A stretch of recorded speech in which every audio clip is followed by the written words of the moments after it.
Welcome into Real Pod Wednesdays. I'm Dan Hope, joined by Andy Anders here as we are now getting into the summer, the heart of the off season for Ohio State. Spring football is complete. The transfer portal movement is very likely complete for Ohio State. Buckeyes adding a couple more players this past week, getting a kicker from Ball State, Jackson Corville, who could potentially challenge Jaden Fielding, getting a backup long snapper, Grant Mills from North Carolina, not able to find that right fit at defensive tackle. So Ohio State going to have to work on building its depth with what it has at that position, but otherwise a very successful offseason in the transfer portal for the Buckeyes. High hopes ahead for the Buckeyes, and that's what we're going to spend this week's show talking about. Is kind of what we're looking forward to now that spring ball is over, as we kind of look forward to the rest of 2025 for Ohio State. We certainly encourage you all to continue basking in the glory of winning the national championship for as long as you want. Don't move on too quickly, because runs like that don't happen every year. But there's a lot for Ohio State fans to look forward to as well as 2025 continues. A lot certainly on the field in a few months when the season starts, but even some stuff off the field in the summer over the next few months. So we'll get into that as we talk about looking forward. Do want to start just with some show news. Andy's going to be on vacation here coming up. I've got some vacation coming up here as well. So we're going to be taking a little bit of a break here from Real Pod Wednesdays for the next several weeks.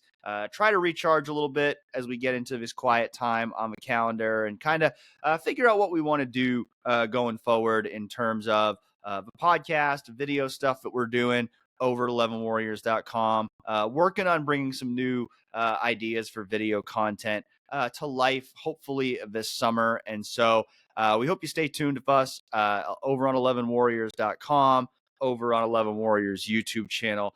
Lots more content to come as the summer continues, but we are going to take a little bit of a break from Real Pod Wednesdays, the weekly episodes every Wednesday, to kind of recharge a little bit, experiment with some different things on the video side. And we hope that you all will continue to follow us over there.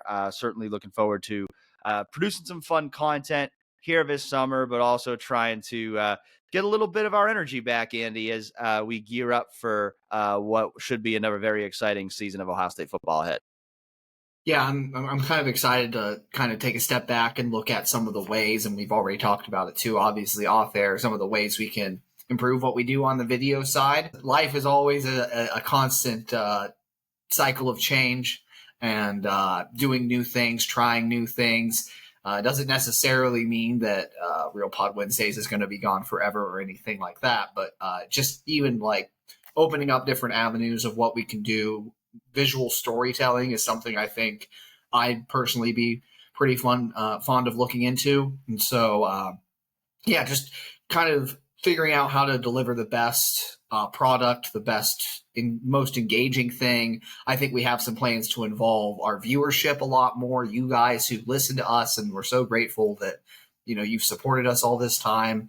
Those of you, those loyal listeners that we have. And I'm pretty excited about the new direction that things could take. But we're going to kind of evaluate a lot of that as we take our vacations and get our juices back over the next few weeks. Yeah, and for those of you who listen to the podcast, we'd love to hear, what do you guys want to see more of from us? Not even just Andy and I, but just all of us at 11 Warriors. Certainly going over to the comment section over on 11warriors.com. We're always checking those out. Just let us know, if there's things that you want to hear us talk more about this summer, if there's things that you want to see from us, whether it be on the video side or anything else we're doing, audio, anything else we're doing at 11 Warriors. We certainly love to hear your all feedback. And, as Andy said, those of you who listen regularly, we really appreciate you and look forward to continue to bringing you content across a variety of different avenues as we move forward here. But as mentioned before, there's a lot to look forward to, not just for us with what we're doing at 11 Warriors, but for Ohio State football fans in terms of what the year ahead could bring. And certainly This past year, particularly the end of it, really the start of 2025, but the end of a 2024 season was about as exciting as it gets if you're an Ohio State football fan. But certainly, I think there's going to be a lot to be excited about in this year ahead. I think maybe the biggest thing that Ohio State fans are anticipating right now is that committee on infractions hearing that Michigan has in 1 month before we get back to any football. I think a lot of Buckeye fans are wondering what might happen to Michigan when it finally has its day in court with the NCAA 1 month from now. And it's kind of been a wait to kind of figure out what's going to happen there, but started to see some movement on that front this week. Reports coming out that Sharon Moore is going to have a self-imposed suspension of 2 games this season. Interestingly enough, that coming less than 24 hours after Michigan President Santaono announced that he would be leaving Michigan for Florida. Not necessarily connected to the scandal. We don't really know that if this football stuff has anything to do with an academic decision. But I mean, at the same time, I mean, you think about it. There were 2 Ohio State presidents in recent memories whose departures from Ohio State were partially driven by scandals that happened on the football side. So, it's certainly, people might, we could talk about it in the grand scheme and say, football versus the grand scheme of a university. How much does it really matter? Well, for schools like Ohio State and Michigan, it does matter. So, not sure if that has anything to do with Santaono's departure from Michigan, but it does feel like, these things starting to come out this week, like, okay, like we're getting closer to that point of something happening. And now the question is, what's going to happen, because we still really don't know. Like, it still feels like anything is possible. Like, could Michigan and the NCAA come to some kind of resolution and get a slap on the wrist because the NCAA has lost a lot of its power and has gone away from postseason bans in recent years? Sure. Or could the NCAA bring down the hammer as kind of that last statement? Because this could kind of be the opportunity for the NCAA to kind of try to make a statement and say, we still have power. Obviously, Ohio State fans are more invested in this scandal than maybe the average person still is a couple years later. But I think you still a sense around college athletics that not just Ohio State, not just Michigan State, but the sport in general wants to see Michigan get punished for this because they view it as cheating. They view it as a blatant violation of the rules. What Michigan was doing in terms of, Connor Stalions and his, in-person scouting scheme. And so I think any decision, any punishment the NCAA doles out certainly will be challenged by Michigan, but I think there'd be a lot of support for it throughout the rest of the sport. Yeah, I mean, what Michigan did and a lot of what's come out about the scandal in the time since, it all unfolded there at the end of 2023. And it's been such a revelation, I think, to people. But also you see the severity of it, I think, and the Connor Stalions documentary that came out and just untangling what felt like a web of lives from him. And, you might never know how deep it ran, but I think definitely on the Ohio State side, right, a lot of people want the hammer to drop. And I think maybe the hammer should drop for this because this is like you look back in the past at other NCAA scandals that were kind of silly, maybe. I don't know if silly is the right word, but kind of just not like, to use the Ohio State example, right, selling team merchandise for tattoos. That doesn't give you any on-field benefit, really. It's improper benefits off the field. It was an NCAA violation that your head coach then lies about briefly. But this is something that gave Michigan an actual competitive advantage for multiple seasons that it did its best to, it feels like, lie and cover up the extent of. I mean, to act like and take the approach from a lot of the leadership that was there when this scandal was perpetrated, and to hear them talk about like how, Connor was, they almost wanted to paint Connor as this like fringe guy that wasn't that involved with the coaching staff, that coaches didn't really have much knowledge of this and everything. And it's just the cycle of that really makes it feel like Michigan's been kind of laughing at the NCAA and trying to skirt around its culpability throughout this process. And I think for that reason, I do expect the NCAA to make a statement. And also for the reason you said, we talked about it off air, that the NCAA, it's felt its power slip and slip and slip and slip the last 5 years since NIL really was coming about, and not having any guardrails around that.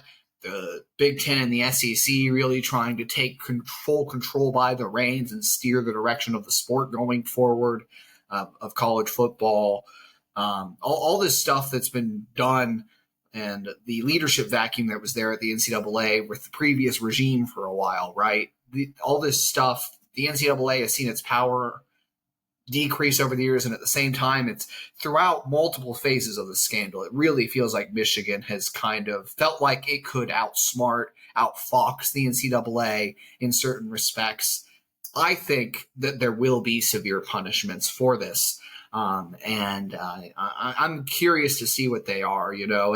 I have my own opinions about maybe what they should be. I think you and I both agree that vacating wins in a lot of scenarios feels a little silly, but I also, again, go back to that competitive advantage thing of it gave them a real leg up on the field. This was something that seriously impacted the results, wins and losses of games. And so some sort of punishment in that vein does feel appropriate. But then again, Stalions was out of the system when they actually won their national championship in 2023. He had been fired already. So there's a lot of back and forth on this, of course, and we have some very dedicated forum posters some of them are famous now at 11 Warriors that have done so much digging on this too. And I think when the sanctions finally come out, for better or for worse, whether it's a slap on the wrist or the hammer dropping, I think it's going to be it's just the end and the culmination of a years-long saga at this point. Certainly going to be a lot of Ohio State fans following those developments closely, certainly on our forums over at 11 Warriors, and we'll have lots more coverage of all of that as it unfolds this summer. We'll also have a lot of coverage of Ohio State football recruiting as it unfolds this summer, as we're getting into the heart of that recruiting season for Ohio State. Coaches are out on the road this month evaluating prospects, and then June is really the big month for recruiting now for college football, as they'll welcome a ton of prospects to campus to participate in camps. They'll also welcome a bunch of their top targets to campus for official visits. And then typically in tandem with that, you tend to see kind of a wave of commitments across the country. And I think particularly at Ohio State in recent years, that June-July period has been a very fruitful time for Ohio State on the recruiting trail. So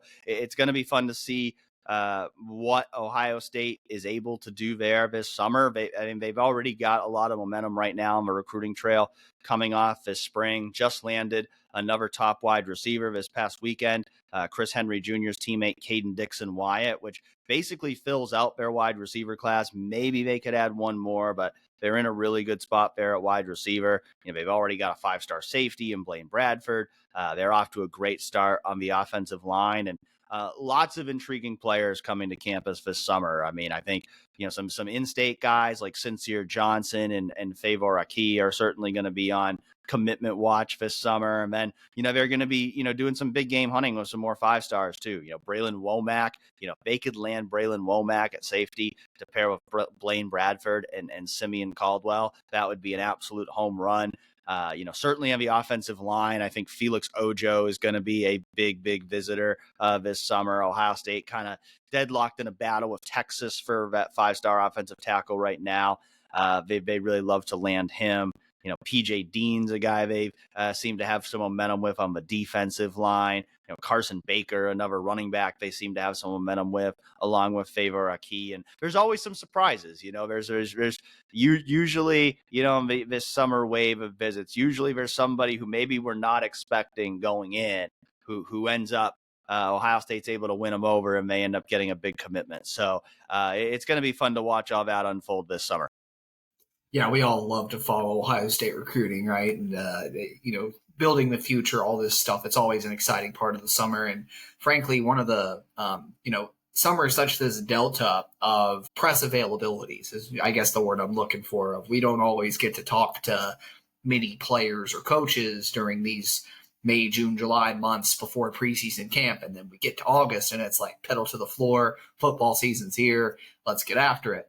But those June recruiting camps are a nice kind of breakup of that, where we get to get out and see and meet some of the talent Ohio State is cultivating, or even see some prospects that, even if Ohio State isn't ultimately in their recruitment that heavily, you see some pretty impressive guys.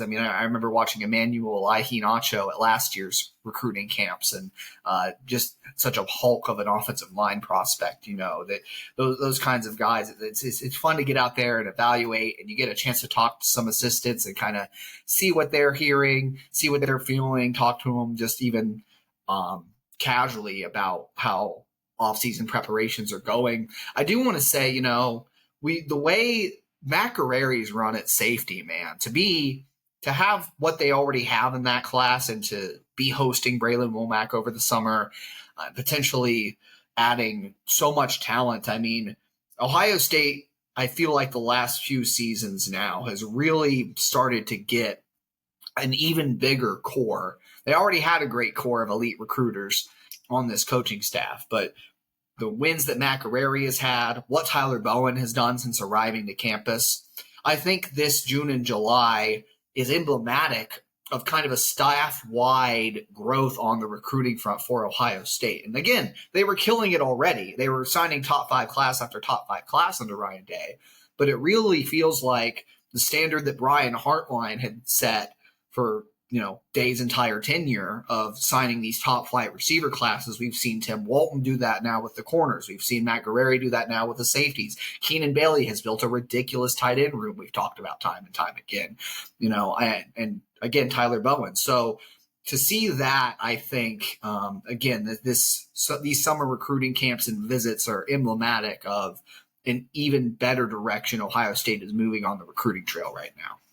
Yeah, it feels like there's no weaknesses on the staff right now in terms of building out, a high level recruiting staff. It feels like even some of these moves, whether it was, Justin Fry moving on to the NFL and replacing him with Tyler Bowen, or, they're moving on from Perry Eliano a couple years ago, bringing in Matt Guerreri. A lot of those moves have been kind of built around continuing to enhance what they're doing on the recruiting front. And of course, that all starts with Ryan Day and assembling that staff. And, we just saw the contracts this past week, more than $11 million in total salary for the assistant coaches once again this year. So expectations are certainly high for what all those coaches are going to deliver, both in terms of on-field results and on the recruiting trail. We'll see the on-field results starting in August, but we'll get a better, clearer picture of those recruiting results here over the next few months. I think the other thing we're looking forward to this summer, maybe us more than the average fan, but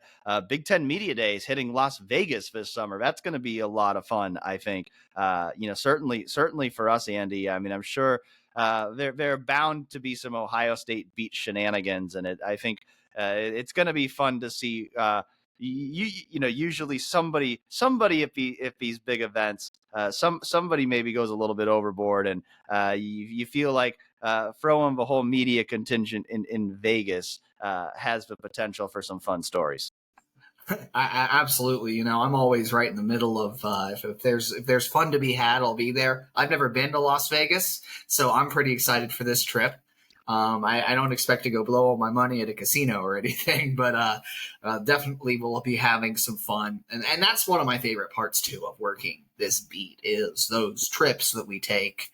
A lot of times it's bowl trips. We don't usually get a lot of time at road games for Like it's mostly work. Like it's very much business trips a lot of the time when we go to road games. And then the enjoyment of it is like you get to see a cool stadium maybe you haven't seen before or you've been to and enjoy, and just that whole game day experience is one of the main reasons I love this job, of course. But it's also fun to have that like maybe a night or two available to go and cut loose with some fellow members of the beat. I have a lot of people I would consider friends that work at other Ohio State outlets. I know maybe people out there think we all compete with each other. Maybe we all have a disdain for each other, but most, I would say 90% of the people that are colleagues of mine on this beat, and that includes you, Dan, I enjoy hanging out with, having some fun with.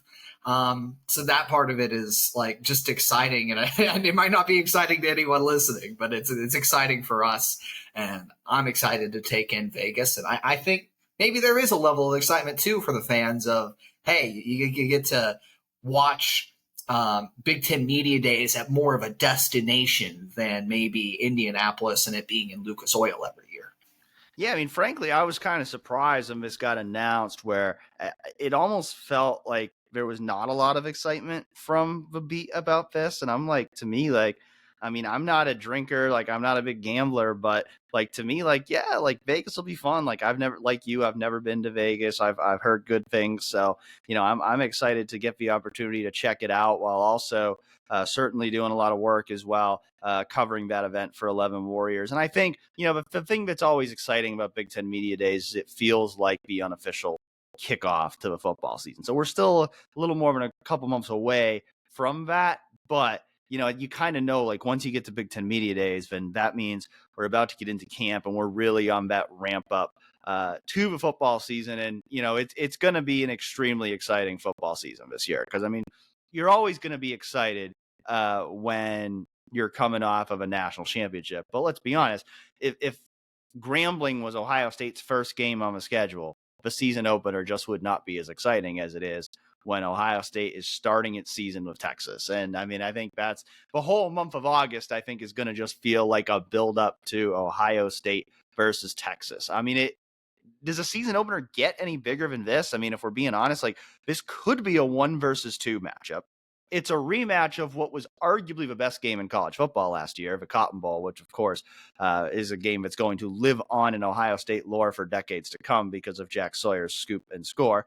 You've got a potential very high-profile quarterback matchup with Arch Manning, you could probably say the two biggest stars of the sport going into the year are going to be Arch Manning and Jeremiah Smith. You've got that Julian Sayin Arch Manning quarterback matchup. You've got the, maybe a smaller story in the national scape, but you've got, Hero Canoe switching sides, and Ohio State, dealing with, its concerns at defensive tackle, while one of the defensive tackles it would have relied on is playing for the other team. I mean, there's just so many storylines for this game. And, I think everybody out there is hoping this will get that, 7:30 p.m. under the lights primetime kickoffs. If we're being realistic, it's probably going to be a noon game. I mean, Fox has the first 2 picks of the Big Ten schedule, and it would be crazy not to pick this game. I mean, it's game of the year type game in week 1. So, I mean, unless some backroom deal is brokered, Fox is going to pick this game, and it's going to be a noon game. But I still think it's going to be a phenomenal atmosphere at the Shoe, because, the excitement for this matchup in the first game after winning a national championship should be incredibly high in Columbus. It also works out well that that week there are no NFL preseason games. So a lot of those Buckeyes from last year should be able to come back. You would think they're going to do something to probably celebrate the national championship before or during that game as well. So it's just going to be such a spectacle, and I can't wait to be back in the Shoe, Andy, at the end of August for that game. Yeah, they still haven't hung the placard. I don't know what you call them, the years in the Shoe of the national championships. And so I wouldn't be surprised if that were unveiled during that game. I think that'd be very fitting. I really feel the weight of the Texas game has already been felt this offseason. And through spring practice, I think, you look back at what Ryan Day said about coming into the spring, they wanted to rest a lot of guys and take it easy. And then they got a couple weeks in and he completely flipped his mindset on that and was like, we play Texas week 1. There's no you got to put the foot to the floor. You got to get these guys ready. And I think that'll especially be prevalent in preseason camp and even at Big Ten Media Days as you start talking to people. There's going to be such an impetus on getting this new quarterback broken in, getting this new offensive line to gel, all the new pieces you have on defense getting settled in and ready to be productive, even guys you feel confident about that haven't played before, at least been starters before. There's a lot of that's going to be happening over the next few months for Ohio State, especially though as we hit August and really get into the grind of season preparations. And I go back to when they played Notre Dame week 1 a few years ago. It was the same thing. You just felt that intensity and that urgency throughout the offseason. So I think it'll even make August all the more interesting to cover this team.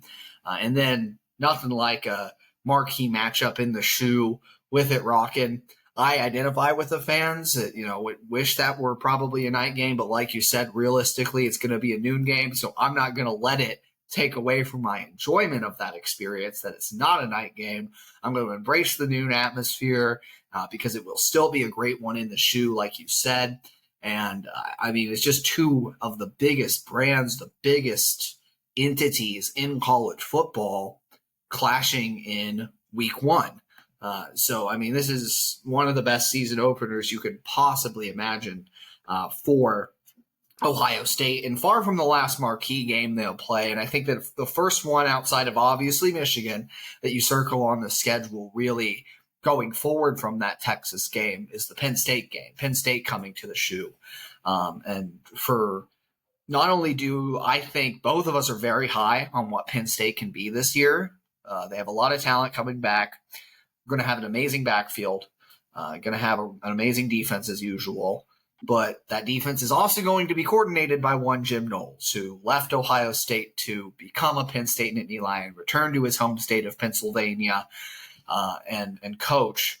And the more has come out about the rift that I guess you could say formed between Ohio State and Jim Knowles. There will certainly be no love lost for the fans, even with how he rebuilt Ohio State's defense into a national title, fueled the national title team, had the best. You take what was the end of the Kerry Combs tenure and the mess that was, and you become the best defense in college football and go win a national title. But to then days after that national title, a week after that national title, jump ship, I think there is going to be a lot of there's going to be a lot of emotions tied up in that for fans, for players, I imagine too, who might understand that he had to do what was best for his situation, but also by the same token, you're still leaving this thing you built over the last 3 years and forcing the team to change systems. And there's the separate storyline of does Jim Knowles have insider information on the Ohio State offense? Obviously, he has insider information on the Ohio State offense, but how much of a boost can it give Penn State as he, levies that information and realizes maybe I did this that worked in practice against this offense. Can I now implement that at Penn State?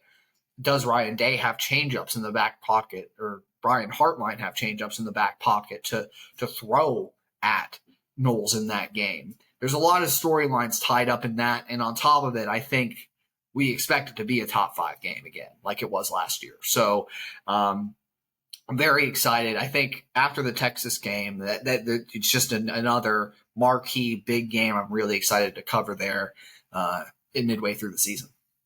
Lost in that ESPN story you mentioned, I think, a lot of the focus was obviously on what Jim Knowles said about why he left Ohio State. But you mentioned kind of that inside knowledge. One of the things that was mentioned in that story was, him basically giving Drew Aller his scouting report that he had of Drew Aller last year and kind of pointing out his weaknesses, what Ohio State players thought of him, and, kind of using that to help him improve this year. And so certainly, I think he can bring some of that to Penn State, but it goes both ways too. Ohio State is spent the last 3 years practicing against Jim Knowles' defense. So, Ryan Day and Brian Hartline are going to know some of the flaws of Jim Knowles' defense. And, we one of the reasons that's at least been speculated for why Jim Knowles wanted to go to Penn State was he wanted to really get back to running his scheme.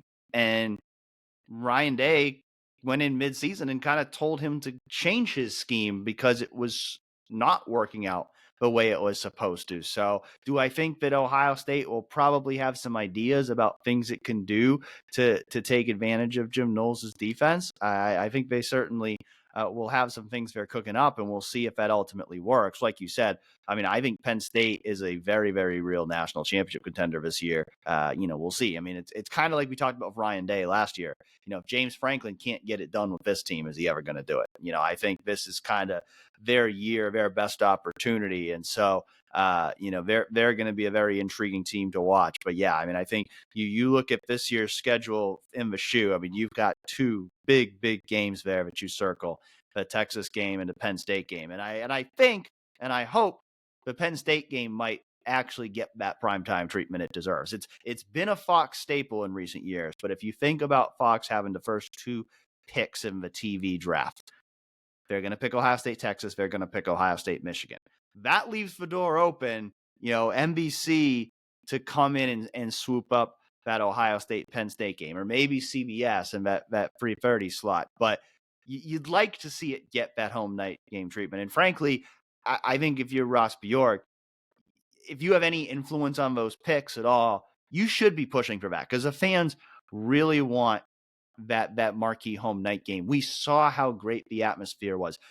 Every time I've talked to Ross Bjork since then, he's consistently brought up that game as being the best atmosphere we've seen in the shoe in years. And game day atmosphere is like a big point of emphasis right now for Ross Bjork and that athletic department. So you would think they're going to want that marquee home night game at some point this season to show that off. And if it's not the Texas game, then you'd think it would be the Penn State game. So hopefully that game does get that treatment that it deserves because I think that game is going to be a banger. And then, of course, at the end of a regular season, you got that Ohio State versus Michigan game that everyone's going to be looking forward to that. Ohio State fans certainly hoping they can finally get the bragging rights back in that series, as even winning a national championship did not quiet Michigan fans down about Ryan Day and about how Michigan has owned Ohio State and Ryan Day, which it has, especially this past year when Ohio State had a huge edge on paper, ended up suffering a 13-10 loss in that game. And this year's Michigan team should be better than last year's team, at least on offense. Some of that's going to depend on whether Bryce Underwood lives up to the hype, but you would think, I mean, Ohio State never should have lost to a Michigan team that had as anemic of a passing offense as it did last year. But, Michigan's passing offense should be better than that this year. I also think their defense will still be really good. They won't have Kenneth Grant and Mason Graham, so maybe you'll have more success if you run the ball 25 times up the middle this time, although that still would not be my game plan at all. But, I still think that Michigan defense is going to be really strong, one of the better defenses in the country. And so that's going to be a war, and that's going to be for all the goodwill Ryan Day has built up. That is still the one box that he has to check to truly win over everybody and truly, prove himself as one of college football's elite coaches. I mean, winning a national championship gets you there, but the one thing that still haunts him, the one narrative he's still got to shake is the narrative that he can't beat Michigan. And so, that game, no matter what happens in the first 11 games, that game is certainly going to feel like the biggest game of the year because short of winning a national championship, there's nothing that anyone associated with Ohio State, Ryan Day, players, fans, you name it. There's nothing short of winning a national championship that anyone wants more than finally beating Michigan. Yeah, absolutely. And I think it's great to see Ohio State, yes, went and won a national title, did all this stuff, but the rivalry still means that much, right? The rivalry is still healthy and intense, and it should be the game every year that is most looked forward to, most anticipated, most important for Ohio State. And I think Ryan Day is treating it that way. And, there's a whole other podcast we could do about the Michigan game, about why the last 4 years have happened. We have done entire podcasts after those losses. And we probably will do another one at some point. Absolutely, plenty yeah. of off season to go here. Exactly. So there's a lot of things you can talk about with the Michigan rivalry and why it's gone the way it's gone. The one thing I'll say now is I think the college football playoff run, I hadn't really reflected on it until recently about how maybe there are lessons to take from the national title run to then apply to the Michigan game. And I think a lot of the things Ohio State did so well in that CFP run was Ryan Day getting back to his roots of what made him great when he first arrived at Ohio State. The aggressive offenses, the aggressive play calling, the emotion on the sidelines, that identity with his players. And the team just played so much more free in the college football playoff. It really feels like in so many ways a mental hurdle for the program right now. John Cooper in the 90s got made fun of a lot for viewing the Michigan game as kind of like any other game, right? I think there's an argument to be had that some of the inverse has happened in recent years with Ohio State, that there's so much emphasis placed on it that they go in and change what they've been doing, what's been working all year, running the ball up the middle 25 times, like you said, against the, one of the best defensive tackle tandems in the country. Two top 13 NFL draft picks. Precisely. And doing that instead of airing the ball out and taking advantage of the weapons you have and all these other things, that is, to me, a conversation to be had later of the mental makeup. But I think there's a lesson from the CFP in that, whether it might not be de-emphasizing the Michigan game, but at least changing the approach of, like, how do you play as loose as you did in the CFP while still having the stakes of that game that it has? Yeah, if anything is going to allow them to play more confidently, it should be winning a national championship. So, I think even Ryan Day kind of alluded to that, last week when he was talking about some of, if, you can overthink things and then, you can choke, there was certainly no better example of that than what happened against Michigan last year. And so I agree with you. I think, there is, like you said, it's not just any other game in terms of what it means, but like, I think it might serve Ohio State better to just say, okay, this is what we do well. Now let's do it really well in this game. You don't need to have a completely different game plan for that game. You just need to play it well. And I think, like you said, if you can take anything away from a CFP, you did that against four of the best teams in the country. So just do that, keep that same mentality, and you're going to have a good chance. And so we'll see at the end of November, how that ultimately plays out. Plenty of other intriguing games on the schedule too. You got, Ohio State going to Washington on September 27. That'll be Ohio State's first game against Washington as Big Ten foes. You've got the first Illibuck game in 8 years on October 11 at Illinois. And that's an interesting game because a lot of people think, Illinois could be this year's Indiana. I think Bert's built a good program there. He's got a lot of talent coming back, and they're kind of that like dark horse potential CFP team in the Big Ten. So that could be a really interesting game in Champaign. You got week after that, you go to Wisconsin, Camp Randall, another one of those fun stadiums to go to. You talk about game day atmosphere. That's certainly up there. And, you got Luke Fickell, who, he's got to make some things happen this year or his seat could get pretty hot. So, that could be a big game on both sides there on October 18. And then, I think the rest of the home slate, probably one that jumps out the most to me is UCLA. Maybe a game that wouldn't have jumped out a few weeks ago, but it does now because it'll be Nico Iamaleava's return to the shoe. Obviously a rough night for him back in December when he was Tennessee's quarterback. Now he'll be making the trip back to Columbus as UCLA's quarterback after transferring there last month in what will be the first Ohio State UCLA game as Big Ten foes. So Andy, outside of the big three games we already talked about, what game on the schedule are you most looking forward to this season? Yeah, it's Camp Randall, like you said. I just love that atmosphere, and I got to experience it for the first time. 2023, they played there.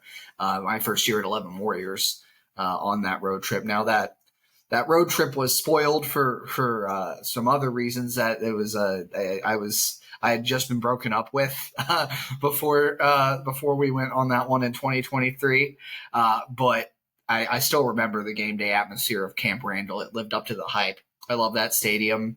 One of my favorite in the Big Ten. So pretty excited to go back to that. I think that matchup and seeing where Luke Fickell and his team are at that point of the season, and can he start building toward the success he needs, like you said, to keep his job, to keep his seat from getting hot. I mean, this is a fickle business that he works in.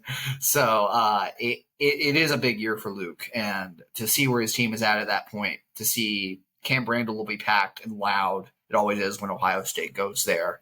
I'm very excited for that game.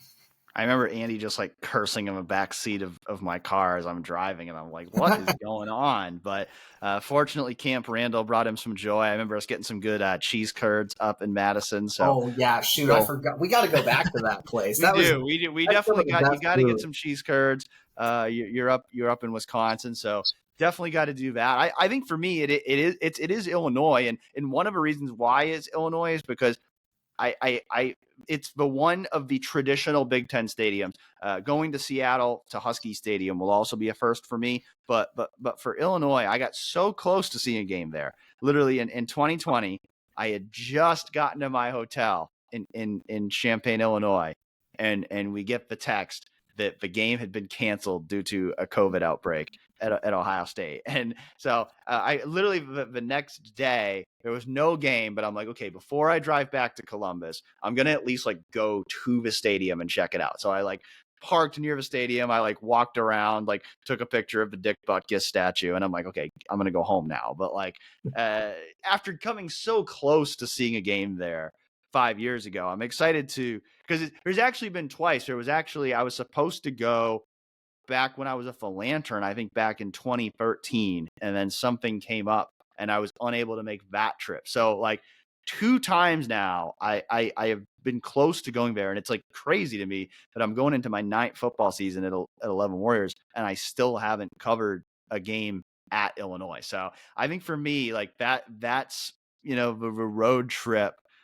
You wouldn't maybe necessarily think of that being the one that stands out. But I think for me, that's probably the one I'm looking the most forward to this year, because 1, I think it's going to be a really good game, and 2, it'll be a first for me to actually get to see a game there. So definitely looking forward to that one. Again, so much to look forward to this season with a great schedule on tap. Of course, year 2 of a 12-team college football playoff, and year 1 was so much fun, especially for Ohio State fans. But just the whole build up to the playoff. I mean, we talked about a lot last year about how much fun it was going to be, and I really think it proved to be that. Yeah, the first round wasn't great. I mean, there were a lot of blowouts, and hopefully those early round games will get a little more competitive going forward. We'll see. Time's starting to run out here, but we'll see if maybe some changes are made to the seating to maybe create some more competitive matchups in those early rounds. But I still think year 1 of a 12-team CFP was a big win, and I'm really excited to watch year 2 of it, and certainly excited to watch the players that Ohio State is going to have this year, because I mean, it all starts with you got maybe the 2 best players in college football, and Jeremiah Smith and Caleb Downs. So if you're an Ohio State fan and you're not excited to watch those 2, then I don't know how you couldn't be, because I mean, Jeremiah Smith, I mean, you've talked about it before, Andy. It's like, how much better can this guy get in year 2? Because I mean, if you look recent history, whether it's Marvin Harrison Jr., Emeka Buka, Jackson Smith and Jigba, Chris Olave, Garrett Wilson, traditionally year 2 has been the year that these guys have taken off. But none of those guys rewrote the record books and made the play of a game of a national championship game as a freshman. So it's fun to think about, like, is there truly another level this guy can get to? And like, if he gets to that level, are we talking about him winning the Heisman Trophy? Like, it's going to be really fun to watch this guy, isn't it? 100%. I've said it too. I I think he gets to another level this year. That's the thing. It's like even just getting another year older, and we know how much of a weight room warrior he is. He's twice been named an Iron Buckeye already by the strength and conditioning staff. Jeremiah Smith is so dedicated to his craft, to improving his game, to getting that 1% better each day, that coach speak we always hear, right? I really think there is another level he can get to where he could even challenge, if he stays healthy all year, challenge Ohio State's single season records for some receiving categories. Like there's definitely some breakable ones that I think Jeremiah is well capable of. And yeah, year 1 to year 2 jump is usually the biggest jump a player takes in his college career. It's just that obviously Jeremiah already entered at such a high level. It's hard to fathom, like, can he get better? And it's like, yeah, I really think so. I think it's much harder for us to sit here and talk about like how that happens or fans but I think Brian Hartline and Jeremiah Smith have a real plan of action of, okay, yeah, you did great last year, but here's some areas where you can actually get better and improve and refine your craft and run a crisper route here, even training those motions time after time. Like it's so there's a lot of skill involved in playing receiver that obviously Jeremiah came in with a lot of. And there's areas of his game that you look at and say, okay, well, it's hard to get any better at this, but I do expect him to get to another level this year. And when that happens, I think he can emerge as a legitimate Heisman Trophy contender. Yeah, if there's one thing you should know about Brian Hartline and why he's so good at developing receivers, he's never going to let his guys get complacent. I mean, I think Jeremiah could have 2,500 receiving yards and 30 touchdowns this year, and he'd still be talking next offseason about all the areas Jeremiah's got to get better in. That's just how Brian Hartline coaches, and that's why he gets one great wide receiver after another, because he pushes those guys to be perfectionists at their crafts. And that's certainly the goal for Jeremiah, is to just keep getting that 1% better every day. And if he can do that, we could see some special things from him this year, certainly from Caleb Downs as well. I mean, it's going to be fun. I mean, just watching the Matt Patricia defense in general is going to be fun to see. In that Texas game, there's probably going to be things we haven't seen all offseason that we're going to see from him in that game, because they're not going to want to give too much away until that first game comes. And it's going to be fascinating to see what kind of wrinkles Matt Patricia throws out there for his first game as defensive coordinator. But it all starts with Caleb Downs. I mean, we've heard Matt Patricia talk about, when he had Patrick Chung in New England and all the different things he did with him as kind of a centerpiece of that Patriots defense. And I think he's going to be able to use Caleb Downs in a lot of similar ways. So, I think Jeremiah Smith could win the Heisman Trophy, and I think Caleb Downs could be the Defensive Player of the Year. I think they are the two best players in college football, in my opinion, at least going into the season. And it's going to be so much fun to get to watch those guys again. I mean, the guys who, in my opinion, on a loaded team, were the two best players on a national championship team. We get to watch them again. Absolutely. And I think you complement that with, it's always fun to see, like, it might not be fun from a coaching staff perspective, but it's always fun to see so much turnover and so many new faces that could emerge as stars next to those two.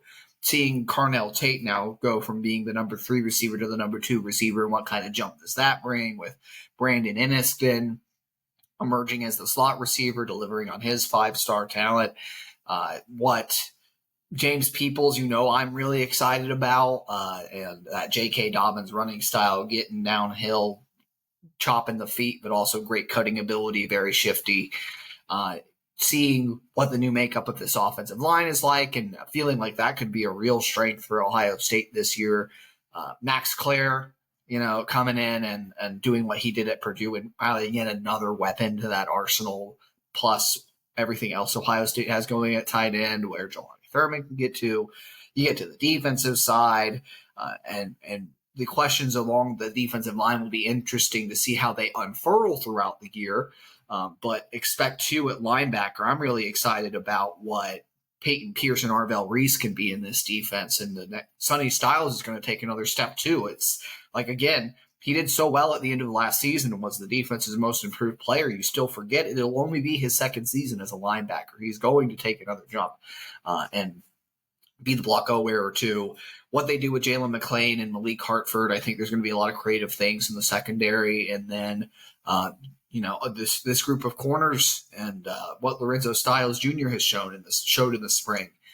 There's a lot to be excited about in terms of the newness with this team with those two returning stars. And I think that's what there's always something that makes a given Ohio State team exciting. That's the nature of being one of the best teams in the country year in and year out. I think that blend of you have those two big-time proven stars and then a bunch of new guys that have to show their mettle and maybe take some jumps that are going to fill out this team. And not least of all, of course, the quarterbacks too, what Julian Sain or Lincoln Keenholz becomes. Yeah, there's a lot of players on this team that have the potential to be breakout stars. I mean, you just ran through a lot of them, but there's a lot of talented players on this team who, in many cases, they're going to be playing a bigger role than they did last year. Again, whether that be a Julian Sain or a Jermaine Matthews Jr. or a Arvell Reese or a Edric Houston, or you got some new guys from a transfer portal like Max Clare. I mean, I'm intrigued to see, but the tight end storyline is one it feels like gets talked about a lot in the offseason. Like, are they finally going to use the tight ends? But like, you don't bring in Max Clare to not throw the ball out of a tight end. So like, I'm intrigued to see, like, can Max Clare have a historic kind of season for an Ohio State tight end? Like, I'm excited to see that. Like, I'm excited to see, how, those linebackers, like you talked about. I mean, Sonny Styles, can he become an All-American kind of player?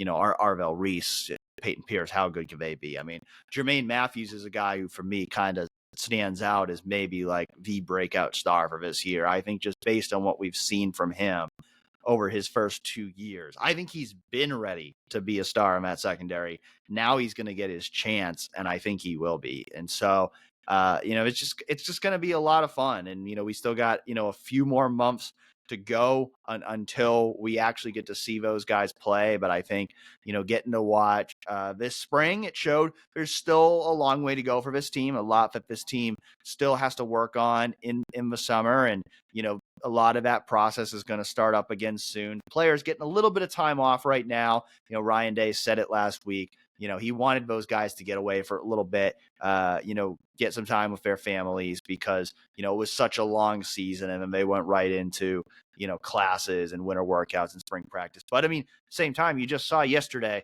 Caden Dixon Wyatt post a picture of him and Chris Henry Jr. and Julian Sain and Lincoln Keenholz and Jeremiah Smith and Carnell Tate and Brandon Ennis and Max Clare all out there getting in work. So, I think you got a lot of guys on this team who just love ball to where even if they get a few weeks off, they're still out there trying to find ways to get better. And, that should give Ohio State fans a lot of excitement because, if this team can live up to expectations, if the talent can come together, anything is possible. Again, I think fans would be smart to, continue to soak up that national championship. Don't move on too quickly. Don't be like, that's in the past now, because runs like that aren't going to happen every single year. So enjoy it while you can until the next season starts. But there's a lot to look forward to for 2025 as well. And I think, we're really excited to see how that all unfolds,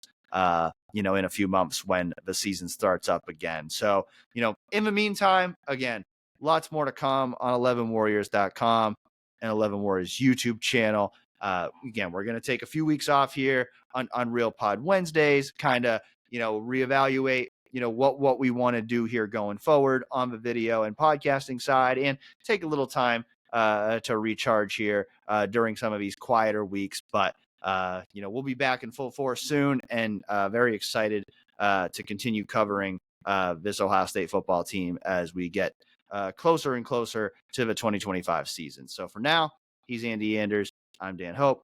Thanks for joining us, and we'll catch you again soon.